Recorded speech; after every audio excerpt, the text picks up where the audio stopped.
Diabetes अंदर नुकसान तब करेगी जब आपकी शुगर लेवल्स बहुत जल्दी जल्दी फ्लक्चुएट करती है या आप शुगर लेवल्स को मेंटेन नहीं रख पाते हैं। मुझे लगता है अगर 100 नंबर ऑफ़ पेशेंट्स हैं डायबिटीज़ का, तो उसमें से 60-70 पेशेंट्स विल से आइदर वो पैरों में दर्द बताएंगे, पैरों में भारीपन बताएंगे, पैरों के नीचे पैडिंग वाली फीलिंग होना, कुशन वाली फीलिंग होना, सुन होना पैर। डायबिटीज़ में कोई फुट पेन आ रहा है तो फिजियो से ज़रूर मिलना है।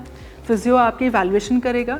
एक टांग की मसल वीकनेस ज़्यादा है, एक लेग की अच्छी मसल है, तो बट नेचुरल आपका वेट बेयरिंग उस लेग पे आएगा जिसकी मसल थोड़ी रिलेटिवली अच्छी है।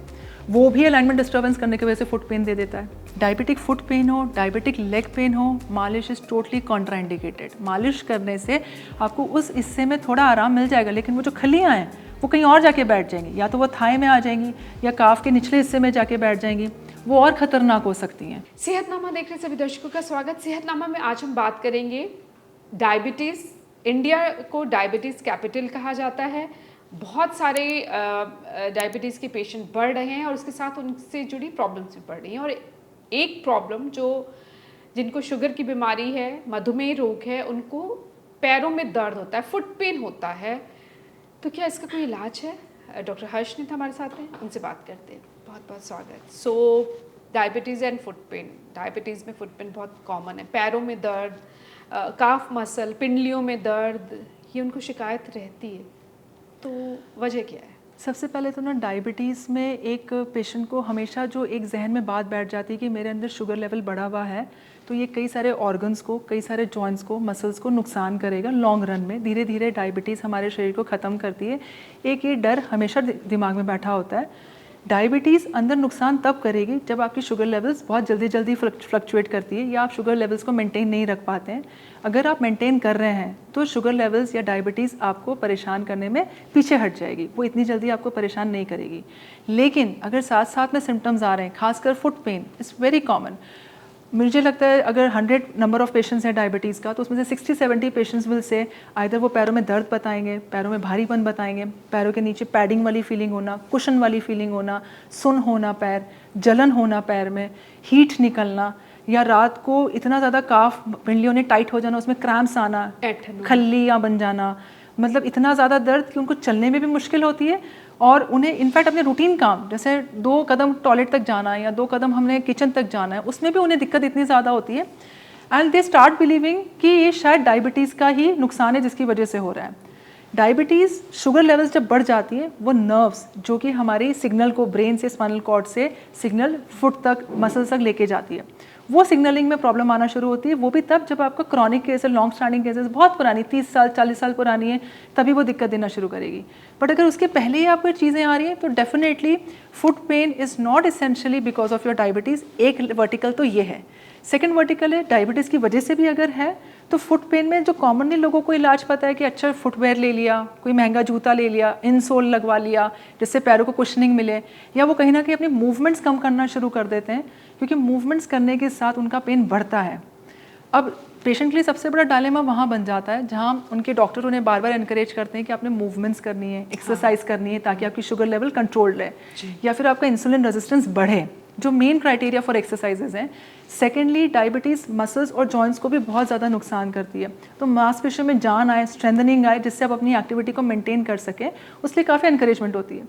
बट जब पैरों में दर्द आ जाता है, पेशेंट वहीं रुक जाता है कि मेरे से चला नहीं जा रहा, मेरे को दिक्कत आती, मूवमेंट करने से पेन बढ़ता है, तो वो अपने आप को बहुत हेल्पलेस फील करने लगता है कि मैं मूवमेंट नहीं कर पा रहा हूँ और मेरी डिसीज़ बढ़ते जाएगी।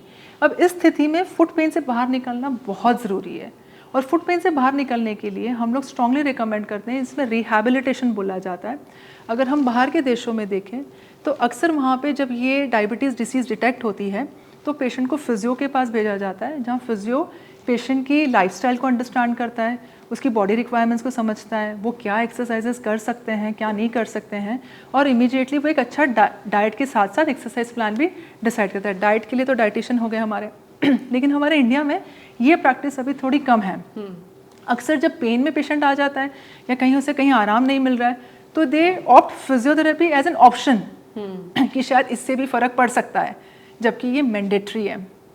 मतलब मैं हमेशा देखती हूँ मैं किसी भी एक्सपर्टीज़ को उठाऊँ मेडिसिन में, हर एक्सपर्टीज़ में जो पेन जर्नी है उसमें फर्स्ट अटेंशन हर एक्सपर्ट की तरफ से आता है पेन किलर, स्टेरॉइड्स, या वी से एंटी इन्फ्लेमेटरी हो गए, या फिर थोड़ा रेस्ट कर लें जिससे पेन कम हो जाए, या मान लीजिए अगर काफ में दर्द आ रहा है तो स्टॉकिंग्स की एडवाइस आती है, या फिर नी कैप पहन लें, या अच्छा जूता परचेज करें, या रेस्ट करें, या गर्म सेक ले लें। This is the first attention from every expert. पर प्रॉब्लम पेन ख़त्म करने की नहीं है, प्रॉब्लम है कि पेन ख़त्म होने के बाद क्या मेरी मूवमेंट आ रही है, और जब आपकी मूवमेंट नहीं आ रही है तो मूवमेंट एक्सपर्ट से मिलना ज़रूरी है, और मूवमेंट एक्सपर्ट तो फिजियो ही है और कोई भी नहीं है। अच्छा, इसमें एक चीज़ और देखने में आती है, जब ये फुट पेन्स बनना शुरू होते हैं या लेग पेन्स बनना शुरू हो जाते हैं, कंटिन्यूस लेग में पेन आ रहा है, या छटपटाहट आ रही है, दर्दें रह रही, नहीं चला जा रहा, लेग्स दुबली होते जा रही हैं क्योंकि मांसपेशियाँ वेस्टिंग में जा रही, मसल लॉस जिसे हम कहते हैं, मसल लॉस होते जा रहा है। तो कई बार जब पेशेंट को एक एडवाइस प्रिस्क्रिप्शन में मिलती है कि एक्सरसाइजेज या वॉक करना है, तो वो अपने आप को पेन में फोर्स करते हैं। हाँ। जबकि मैं अपने हर वीडियो में ये चीज़ को बार बार स्ट्रेस डाल रही हूँ कि पेन में एक्सरसाइज और वॉक नहीं करना है। क्यों नहीं करना है? जैसे मान लीजिए हम कहते हैं फीवर हो गया, तो फीवर में हम एक्सरसाइज करते नहीं हैं, हम कहते हैं रेस्ट करना है, और फीवर अलार्म है कि बॉडी के अंदर कोई इन्फेक्शन है या बॉडी अभी ठीक नहीं है। सिमिलरली पेन तो हमारा फ्रेंड है जो हमें बता रहा है कि कुछ परेशानी बनी हुई है, और वो हमें रोक रहा है कि ना करें क्योंकि करने से पेन आ रहा है, अलार्म है। जब हम उसकी बात नहीं सुनेंगे और अपने आप को फोर्स करेंगे तो एक्चुअली हम इनवाइट करते हैं और इंजरीज़ को, और ग्रेजुअली वो एक्सरसाइज और वॉक भी पेशेंट के लिए इनइफेक्टिव हो जाती, वो भी असर नहीं देती। कई सारे पेशेंट्स दे बिलीव कि वर्कआउट करने से मसल स्ट्रांग हो जाएगी तो फुट पेन नहीं आएगा। आई अग्री, मसल वीक होने से फुट पेन आता है, लेकिन मसल वीकनेस को सीधा वर्कआउट से बाहर निकालना, इट्स लाइक जैसे कोई बच्चा वॉमिट कर रहा है और हम उसे कह रहे हैं कि उसे दाल रोटी सब्जी खिलाओ वो ठीक हो जाएगा। नहीं, अगर वो वॉमिट कर रहा है तो हम कहेंगे पीडियाट्रिशियन के पास जाएंगे, डॉक्टर को दिखाएंगे कि क्या परेशानी, क्यों बच्चा बार बार वॉमिट कर रहा है। जब उसकी वॉमिट रुकना शुरू होगी, उसके लिए कुछ दवाइयाँ चलेगी या जो भी लाइन ऑफ अटेंशन है, उसके बाद धीरे धीरे उसको सूप, खिचड़ी, दलिया पे लेके आएंगे, फ्रूट्स पे लेके आएंगे। फिर हम बोलेंगे आज ठीक है, आज आप दाल रोटी सब्जी भी खा सकते हैं, या फिर हम उसे जंक फूड के लिए भी अलाउ कर देंगे। बट जब हम हैवी वर्कआउट्स की बात करते हैं या हम जब कहते हैं एक्सरसाइजेस की, तो पेशेंट हैज़ टू अंडरस्टैंड कि हम कोई भी रैंडम एक्सरसाइज नहीं उठा सकते जिससे हमें कहीं ना कहीं एक, जैसे हम इंडिया में कहते हैं बहुत कॉमन है, कोई कहता है जी मुझे एक्सरसाइज करने से आराम आ गया, आप भी कर लें। तो काफ़ी लोग उसे अटेम्प्ट करते हैं। तो इस तरीके का वर्कआउट आपको रिलीफ दे सकता है पर रिकवरी नहीं देगा। रिकवरी के लिए यस आपका गोल है, आपने रिलीफ लेना है कि रिकवरी लेना है। तो पहले बात ये समझे कि डायबिटीज़ में कोई फुट पेन आ रहा है तो फिजियो से ज़रूर मिलना है। फिजियो आपकी इवैल्यूएशन करेगा, क्योंकि मसल वीकनेस होने के साथ पैरों पे भार पड़ना गलत हो जाता है, अलाइनमेंट ठीक नहीं होती है। मसल वीकनेस, एक टांग की मसल वीकनेस ज़्यादा है, एक लेग की अच्छी मसल है, तो बट नेचुरल आपका वेट बेयरिंग उस लेग पे आएगा जिसकी मसल थोड़ी रिलेटिवली अच्छी है, वो भी अलाइनमेंट डिस्टर्बेंस करने की वजह से फुट पेन दे देता है। जो नर्व अंदर से वीक हो रही है वो भी फुट पेन देगा। उस नर्व को स्ट्रेंथन करने के लिए again you will need a set of exercises. But set of exercises से जाने के लिए पहले आपको पेन से बाहर निकालना पड़ेगा। उसके लिए फिजियो कुछ मैनुअल थेरेपी करता है, जिसमें मेटलिंट, मलिगन, मैकेंसी कुछ कॉन्सेप्ट्स होते हैं जो हैंड्स ऑन ट्रीटमेंट होती है। ये टेक्निकल टर्म्स हैं जो कि फिजियो एडवांस जो एक्सपर्ट्स हैं फिजियो के, जैसे मैंने अपने कुछ वीडियोस में पहले भी बताया है कि जब जॉइंट और मसल पेन आ रहा है तो एमएस के फिजियो एक एक्सपर्ट है, कोई स्पोर्ट्स इंजरी आ रही है तो sports physio is a right person, कोई पीडियाट्रिक इशू आ रहा है तो pediatric physio is a right expert. तो इस तरीके के डायबिटिक फुट पेन में MS K physio can be a better person to take you out from the pain. तो ये मैनुअल थेरेपी के थ्रू वो अलाइनमेंट करेक्शंस करते हैं, जॉइंट की पोजिशनिंग ठीक करते हैं, फिर आपको वर्कआउट में डालेंगे ताकि धीरे धीरे आपको एक्सरसाइज करना आसान हो। यहाँ पे थंब रूल है कि एक्सरसाइज के साथ पेन नहीं आना चाहिए, एक्सरसाइज करते समय भी पेन नहीं आना चाहिए।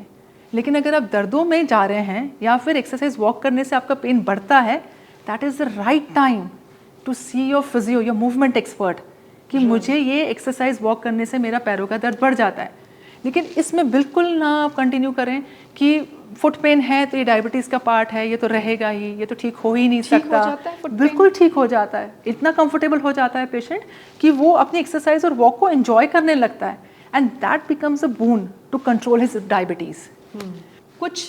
कोई तरीका है जिससे कुछ लोग शायद जिनकी जो एक्सपर्ट के पास नहीं जा पा रहे किसी भी वजह से, अवेलेबिलिटी नहीं है या कोई, वो क्या करें इस फुट पेन से, डायबिटीज़ में जो पैरों में दर्द होता है उससे रिलीफ पाने के लिए?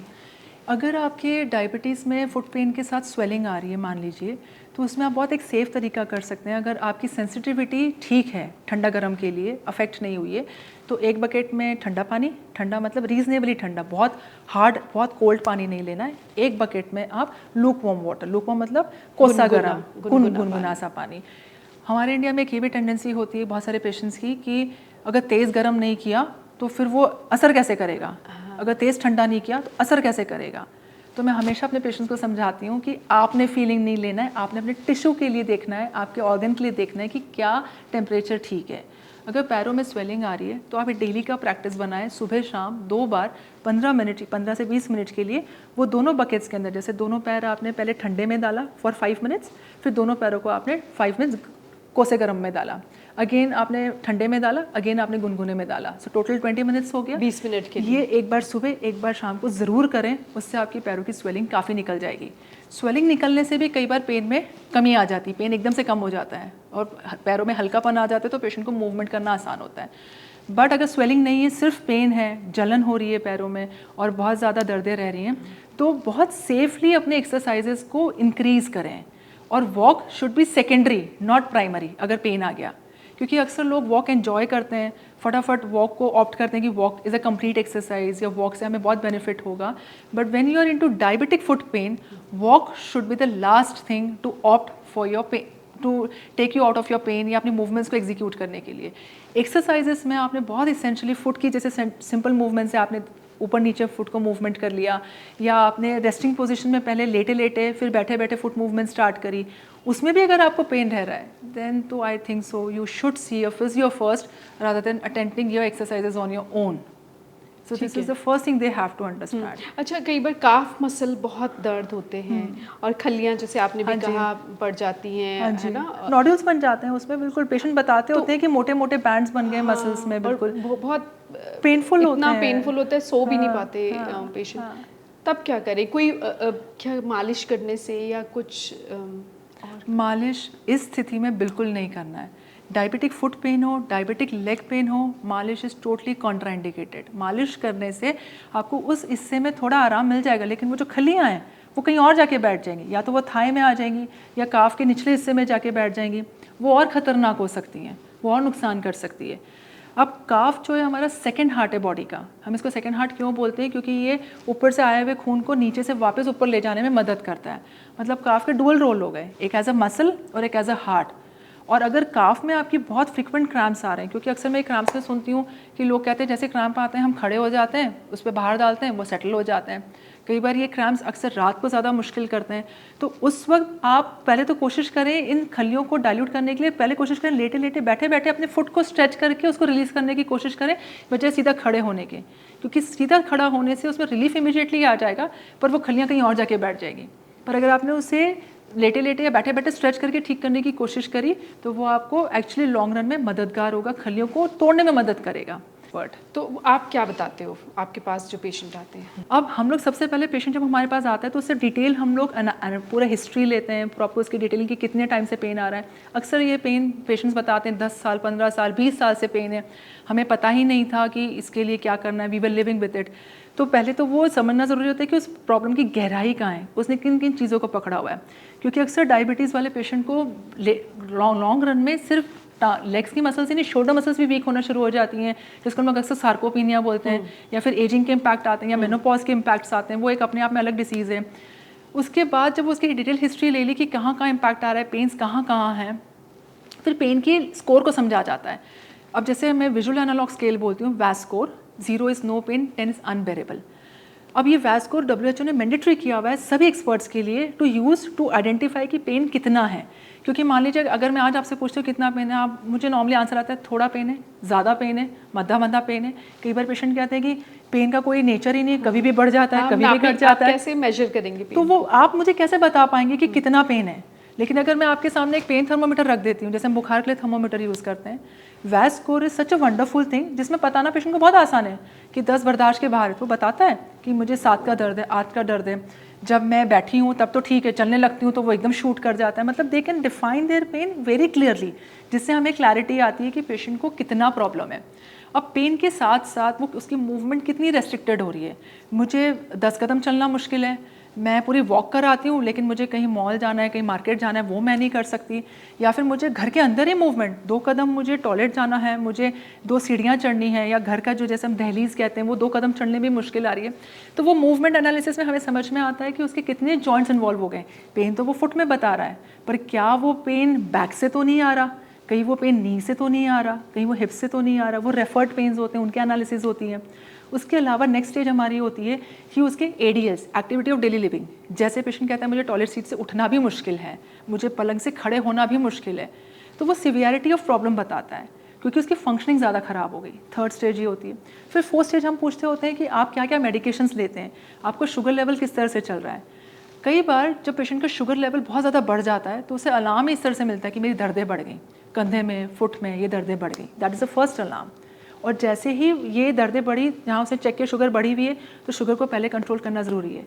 पर जिस दौरान वो शुगर बढ़ी हुई थी, उसके बड़े होने की वजह से जो नुकसान हो गया अंदर, उसको केटर करने के वक्त उसने क्या क्या चीज़ों को इस्तेमाल किया, क्या रेस्ट यूज़ किया, क्या मूवमेंट्स करी, क्या एक्सर्शन किया, या ऑलरेडी वो पेन का विक्टिम था अदर दूसरे जॉइंट से, इसलिए पेन आ रहा था। तो ये बहुत डिटेल इवैल्यूएशन के बाद एक पूरी चार्टिंग तैयार हो जाती है कि पेशेंट की लिमिटेशंस क्या है। उस लिमिटेशंस के हिसाब से उसके लिए सबसे पहले काम शुरू होता है फिजियोथेरेपी में। जैसे मान लीजिए कोई पेशेंट कहता है मुझे लेटे लेटे भी पैरों में दर्द रहता है जब मैं नहीं चल रहा हूँ, तो हमारी कोशिश होती है कि पहले उसे रेस्टिंग में, जब वो मूवमेंट नहीं कर रहा है, उस पेन को हम लोग ख़त्म करें। वो मैनुअल थेरेपी और बिल्कुल ये हैंड्स ऑन टेक्निक्स होती हैं जिसके through nerve stretches, muscle stretches और बहुत सारे जॉइंट मोबिलाइजेशंस होते हैं, देके उसको रेक्टिफाई किया जाता है। जब उसका रेस्टिंग पेन ख़त्म होता है तब वो कहता है कि हाँ मुझे चलने में अब जो मेरा वैस स्कोर 9 या 10 का था वो 6-7 पे आ गया है। तो वो एन्जॉय करने लगता है कि हाँ मेरी हिम्मत बन रही है कि I can be out of this pain. फिर उसके पार्शल वेट बेयरिंग, मतलब बैठ के खड़े होना या फिर खड़े होकर 2 कदम चलना, उस पर काम किया जाता है। फिर नेक्स्ट स्टेज आती है full weight bearing, that is exertion, कि मैं अगर कहीं पार्टी में चली गई, सोशल एक्टिविटी कर रही हूँ, तो वहाँ पे पेन का रिडक्शन आना शुरू होता है। बट ये जर्नी लंबी होती है, ये जर्नी कई बार 1 साल 1.5 साल भी ले लेती है, क्योंकि इसमें सबसे बड़ा कंसर्न है कि पेशेंट हमारे पास पहुँचता बहुत लेट है, और वो भी ट्रायल बेसिस पे, थिंकिंग एज एन ऑप्शन कि ट्राई कर लेते हैं।